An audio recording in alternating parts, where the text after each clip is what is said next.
Bienvenue au Diva du Divan. Notre invitée aujourd'hui a été une des premières femmes que j'ai passées en entrevue dans la première saison de l'émission.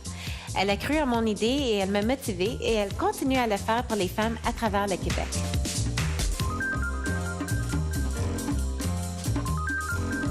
Bonjour, mon nom est Caroline Cotty, je suis vice-présidente exécutive et directrice générale pour l'Est du Canada chez CIRA Services médicaux. J'ai également fondé en 2010 la gouvernance au féminin, un organisme à but non lucratif pour l'avancement de la femme et notamment pour que les femmes siègent sur des conseils d'administration. Alors ma passion c'est ça, ma passion c'est de m'assurer que nous atteignions un niveau de mixité au Canada, que la parité se retrouve dans les organes décisionnels des entreprises et j'y travaille au quotidien. Et à ce titre d'ailleurs, le comité femmes des Nations Unies m'a remis un prix et j'ai été nommée au top 100 des femmes les plus influentes. Alors je continue ma mission et avec passion.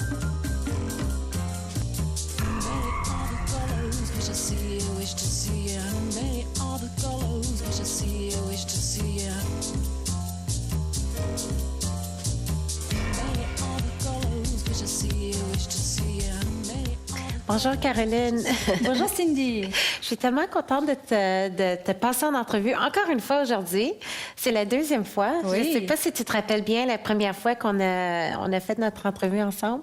Oui, c'était un très beau souvenir. En anglais, c'était oui, cette fois-là. En anglais, oui. Exactement. C'était ma saison pilote. En fin de compte, j'avais pas un concept vraiment clair de ce que je voulais faire, mais j'avais une idée, puis c'était incroyable que tu as voulu le faire, que tu t'es portée volontaire pour ce projet un peu farfelu que j'avais en tête. Mais je suis heureuse de voir comment ça a évolué et ravie d'être de retour avec toi. Ah, merci beaucoup. C'est vraiment, ça vaut beaucoup pour moi que tu as cru dans le projet dans le temps, puis je suis contente de te faire voir l'évolution. Oui, merveilleux. Alors, dans le temps, on parlait de la gouvernance au féminin. Peux-tu nous rappeler un peu, c'était à propos de quoi la Fondation? Oui, alors la gouvernance au féminin, c'est un organisme à but non lucratif que j'ai fondé en 2010. Alors l'objectif, c'était d'encourager les femmes à développer leur leadership, à faire avancer leur carrière et à siéger sur des conseils d'administration.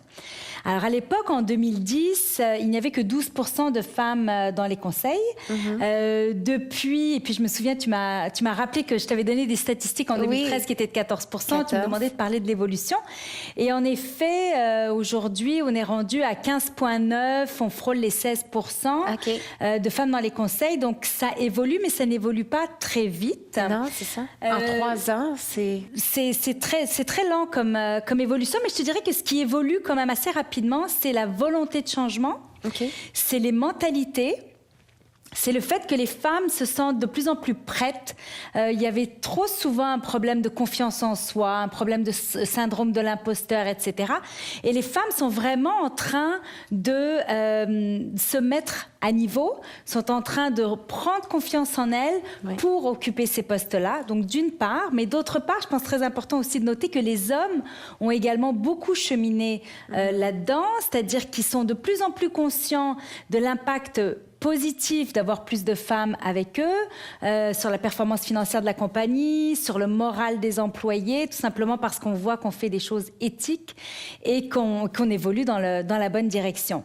Donc, je pense qu'on est de plus en plus près, mais on est encore loin du but de parité dans les conseils d'administration au Canada. Oui. Je trouve ça intéressant de mentionner le syndrome de l'imposteur. On dirait que c'est un sujet qui revient beaucoup ces temps-ci. On avait Emma Watson aussi qui avait fait un speech, je crois que c'était pour les Nations Unies. Et par la suite, on l'a passée en entrevue et elle disait qu'elle se sentait souvent comme un imposteur, malgré que c'est une femme très, très intelligente, éduquée et tout. Pourquoi tu penses que jusqu'à maintenant, on continue à avoir ce problème? Mais même des femmes de très haut niveau, je dirais Emma Watson est une femme brillante, très accomplie, qui a commencé sa carrière très très jeune d'actrice et qui maintenant a un projet merveilleux qui s'appelle He for She, où justement on met beaucoup l'emphase sur comment les hommes peuvent nous aider à faire avancer la cause féministe. C'est également un angle à la gouvernance au féminin sur lequel on met beaucoup d'emphase. Mais je te dirais que je pense qu'une des causes principales de ce syndrome d'imposteur, c'est le perfectionnisme. Les femmes veulent tellement être Madame Parfaite, elles veulent tellement que tout soit impeccable, qu'elles aient toutes les qualifications et plus, qu'on dirait qu'elles peuvent jamais atteindre un niveau où elles se disent I deserve this. Je suis là où je devrais être parce que j'ai travaillé pour arriver là, parce que j'ai les compétences pour être là. Elles ont toujours l'impression qu'elles devraient être encore mieux, encore plus. Et c'est tout simplement de là que ça vient. OK. Qu'est-ce que tu suggères pour essayer de travailler là-dessus? Ben, écoute, moi, je pense qu'il faut être capable d'accepter que nos aspirations d'être cette madame parfaite sont pas réalistes.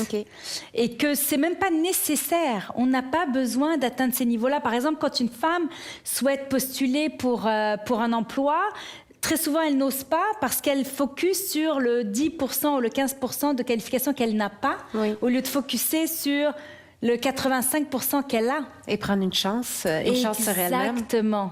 Il faut croire en soi. Et puis la seule façon de grandir et de se développer, c'est justement de se retrouver dans un environnement où on est un petit peu hors de notre zone de confort. Donc, il ne faut pas toujours chercher à être quelque part où on se sent à 100% à l'aise. Parce qu'on n'avancera pas. On n'avancera tout simplement pas. Tu vois, même pour faire la version française de l'émission, j'ai hésité pendant quand même assez longtemps à cause de... C'est ça, c'était pas ma zone de confort. Et je me dis, mon français n'est pas parfait, il faudrait que je pratique plus. Et éventuellement, je me suis dit, tu sais quoi, je vais juste me lancer, puis je vais m'améliorer pendant que je le fais. Tout à fait. Des fois, il faut se lancer. Et ça, c'est un thème cette saison avec les invités que j'ai eus qui revient beaucoup côté entrepreneuriat, de ne pas attendre qu'on a le plan d'affaires parfait puis que tout soit parfait. Des fois, il faut juste se lancer et on s'ajuste au fur et à mesure. Exactement. La vie passe trop vite, alors faut y aller. Puis il faut aussi que les femmes démontrent plus de confiance en elles parce que ça aide à obtenir tout ce qu'on veut. Donc, par exemple, dans un contexte où on voudrait un poste ou un siège sur un conseil, etc., si on n'est pas capable d'arriver convaincus nous-mêmes qu'on est la bonne personne, qu'on va contribuer et qu'ils ont besoin de nous, ça va être difficile de faire en sorte que la personne qui nous passe en entrevue soit elle-même convaincue. Alors, les hommes ont cet avantage sur nous, c'est qu'eux, ils ne se posent pas de questions, ils sont très sûrs d'eux, ils sont convaincus même quand ils ne sont pas forcément au bon niveau.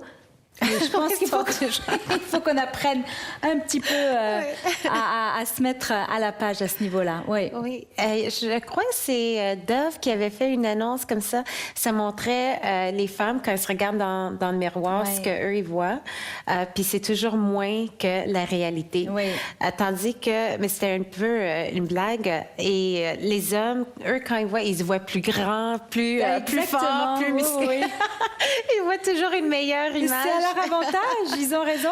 Mais je pense que les hommes, en tout cas, ils ont un rôle crucial à jouer dans l'atteinte de la parité. Je pense que c'est essentiel de s'allier aux hommes. Et c'est ce qu'on a toujours fait à la gouvernance au féminin, mais de plus en plus. Parce que si ce sont encore les hommes qui détiennent les cordons du pouvoir, mais c'est effectivement eux qui vont pouvoir ouvrir les portes aux femmes. Et il y a eu une étude aux États-Unis il y a 2 ans auprès de femmes qui ont atteint des postes importants en gouvernance. Et dans 90% des cas, c'était un homme qui leur avait ouvert la porte.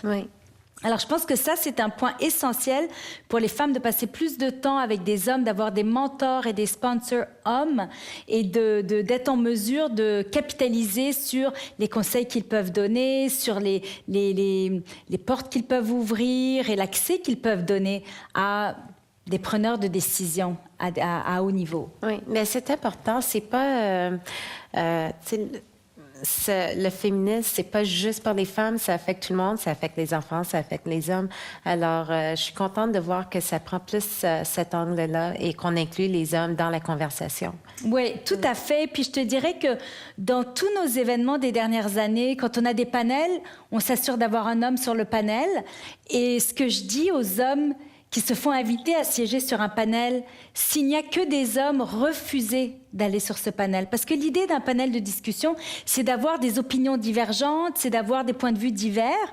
Et si on n'a qu'une partie de la société, c'est-à-dire les hommes, il manque un élément clé. Alors je dis aux hommes, si vous demandez la liste des panélistes et qu'on vous dit que c'est Tom, Harry et Bob, vous dites « thank you very much », mais je ne ferai pas partie de ce panel d'hommes. Trouvez une femme. Donc, il faut aussi que les hommes en fassent eux aussi une priorité pour nous donner une voix. Oui. Parlant des événements, maintenant, il y a beaucoup plus d'événements avec la gouvernance au féminin. Ça a évolué. Oui. Ça a beaucoup évolué. Écoute, Cindy, je te dirais que on est rendu pas loin d'une 40aine de personnes sur 3 comités qui travaillent à la gouvernance au féminin bénévolement pour cette cause. Donc, c'est devenu très gros et on est en mesure de plus en plus d'avoir des événements d'envergure dans des lieux très prestigieux. Oui. Et entre autres, des conférenciers qui viennent de l'étranger, comme on a eu la première vice-présidente de la Banque mondiale qui est venue de Washington. Wow. On a eu la PDG des Champagne Krug, qui est LVMH, qui est venue de Paris. On a reçu l'ancienne vice-secrétaire générale de l'ONU. On a reçu plusieurs personnalités locales et internationales, exactement. Et notre gala qui aura lieu cet automne est un gala le 14 septembre prochain pour honorer les hommes. Alors, on va honorer 3 hommes qui ont la parité sur leur conseil d'administration. Parce que oui, on peut honorer des femmes comme tout le monde le fait et c'est extraordinaire et il faut le faire.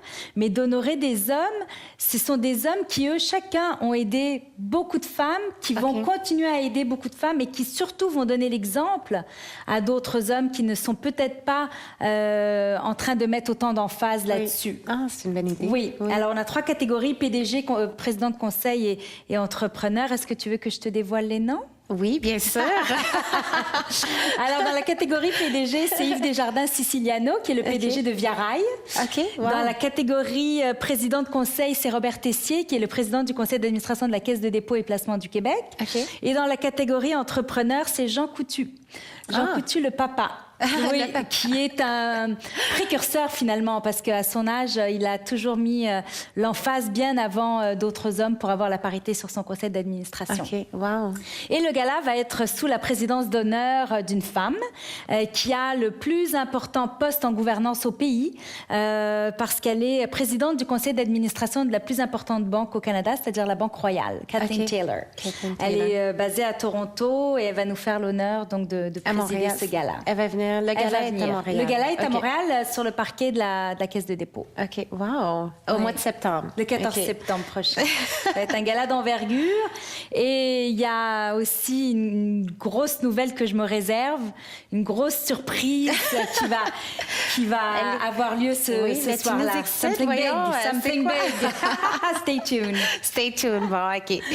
Après les caméras, je te demanderai encore. Je te confierai ça sous embargo. C'est ça. Mais c'est incroyable. Comment tu trouves le temps pour faire tout ça? Ah oui, le temps. Avec les enfants et tu travailles avec Siska aussi. Syrah, pardon. Oui. Avec Syrah et en plus avec la gouvernance au féminin. Oui. Ben écoute, d'abord, je dors très peu. Alors, j'ai des nuits courtes. Something's gotta give. Oui. Je regarde jamais la télé.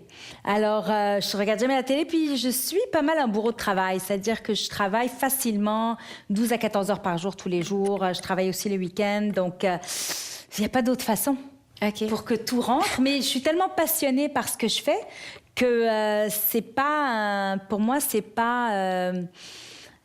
un fardeau. Oui, c'est pas un sacrifice. Non, j'adore ce que je fais, j'en mange, donc... C'est pour ça que t'as pas besoin autant de sommeil, hein? Ben, exactement. Moi, en tout cas, je pense que c'est une question de personnalité aussi. J'ai un niveau d'énergie un petit peu hors norme. OK. Ouais. Mais en tout cas, t'as pas besoin de plus de beauty sleep. You look good. Thank you.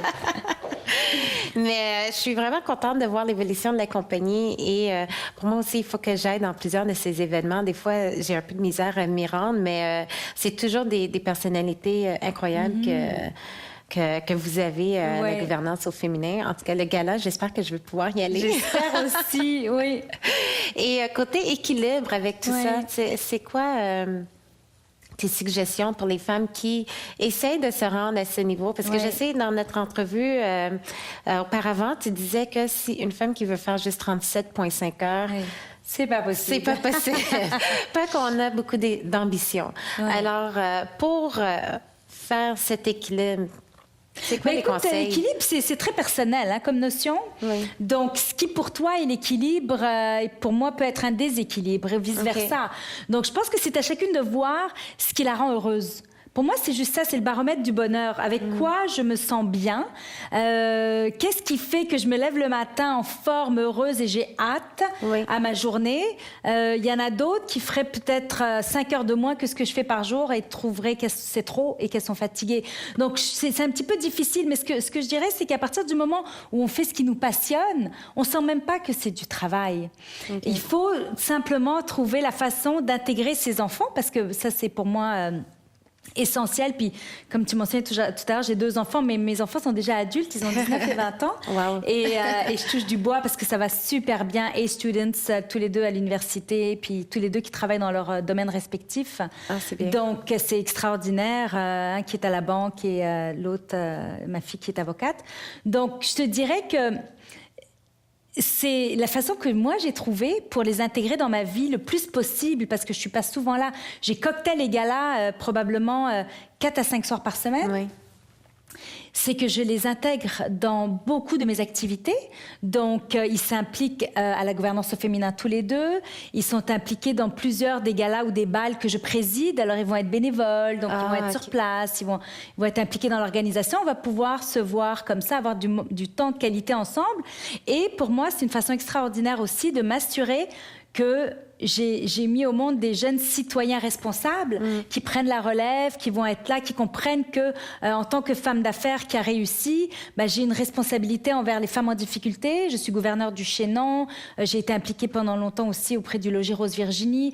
Donc, je pense que c'est essentiel que les femmes en difficulté aient notre soutien, parce que si c'est pas nous qui va le faire, mais que chacun choisisse sa cause. Alors, mes 2 enfants sont extrêmement impliqués, et notamment au bal de la Jonquille pour la Société canadienne du cancer, où ils sont tous les 2 impliqués depuis 5 ans.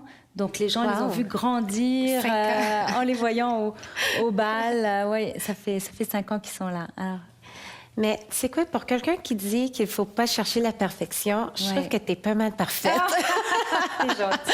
En tant que maman, en tant que femme de carrière, c'est vraiment incroyable tout ce que tu fais ensemble. Et je pense que ça inspire beaucoup de femmes. Non seulement le travail que tu fais, mais juste d'être toi-même, ça inspire beaucoup. Non, c'est gentil, merci. Mais merci à toi, merci d'être venue aujourd'hui. Je sais que tu as un horaire très occupé. Alors, merci. Et merci à vous de vous joindre à nous pour un autre épisode des Divas du Divan.